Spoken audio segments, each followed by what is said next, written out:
السلام علیکم ناظرین آج کی اس ویڈیو میں ہم بات کریں گے سعودی عرب میں بننے والے دجالی شہر کے بارے میں۔ ناظرین، سعودی عرب کی مادی زندگی کے سفر کا آغاز 1937 سے ہوتا ہے، جب مشرقی علاقے میں تیل دریافت ہوا، جس کی وجہ سے سعودی عرب میں ایک معاشی انقلاب آیا۔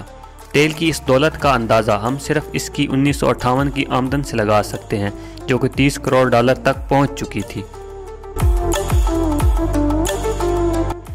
اس میں کوئی شک نہیں، سعودی عرب کی ترقی کا آغاز تیل کی دریافت تھا، لیکن ہر کمال رازوال کی مصداق اب وقت کروٹ لے رہا ہے۔ ٹیکنالوجی نے دنیا کی ترقی کے اہداف کو بھی بدل دیا ہے۔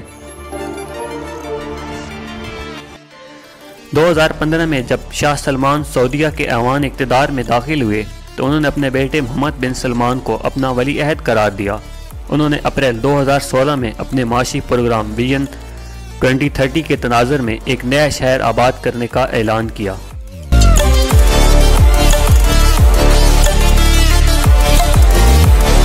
یہ شہر دنیا کا جدید ترین شہر ہوگا۔ یاد رہے، اس شہر کا افتتاح سعودی شہزادہ محمد بن سلمان نے 2017 میں کیا اور بتایا کہ یہ شہر دنیا کے جدید ترین شہر ہوگا۔ یہ 5 سے 7 سال میں مکمل ہوگا۔ اس شہر کی فنڈنگ اسرائیل کر رہا ہے۔ اس شہر کو نیوم کا نام دیا گیا ہے۔ اس شہر پر 500 ارب ڈالر کی لاگت آئے گی۔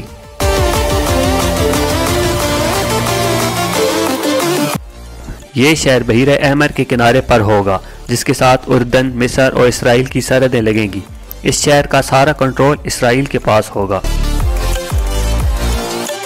اس شہر کو مکمل طور پر روبوٹ کنٹرول کریں گے۔ کھانا پکانے سے لے کر سیکیورٹی تک تمام کام روبوٹ کریں گے۔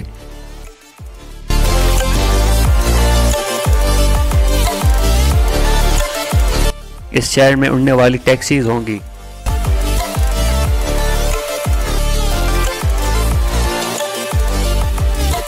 ناظرین، اس شہر میں ایک جدید ترین جوراسک پارک بھی بنایا جا رہا ہے، جس میں دنیا کے نایاب جانور روبوٹ کی صورت میں گھومے پھریں گے۔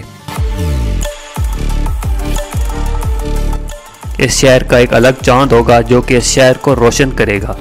اس شہر میں دنیا کی بلند ترین عمارات تعمیر کی جائیں گی اور یہ قیامت کی نشانی ہے۔ اس شہر میں بارش برسانے کا مصنوعی نظام ہوگا، جس سے عرب کے صحرا ایک دفعہ پھر سرد و شاداب ہو جائیں گے۔ اس شہر کا اصل مقصد سعودی عرب کو کنٹرول کرنا ہے۔ یہ شہر یہودیوں کے لیے تجارت کا مرکز ہوگا اور یہ شہر گریٹر اسرائیل کا مرکز بھی ہوگا۔ ناظرین، یہ شہر بند تو سعودی عرب میں رہا ہے، لیکن سعودی عرب کا کوئی بھی اسلامی قانون اس میں نافذ نہیں ہوگا۔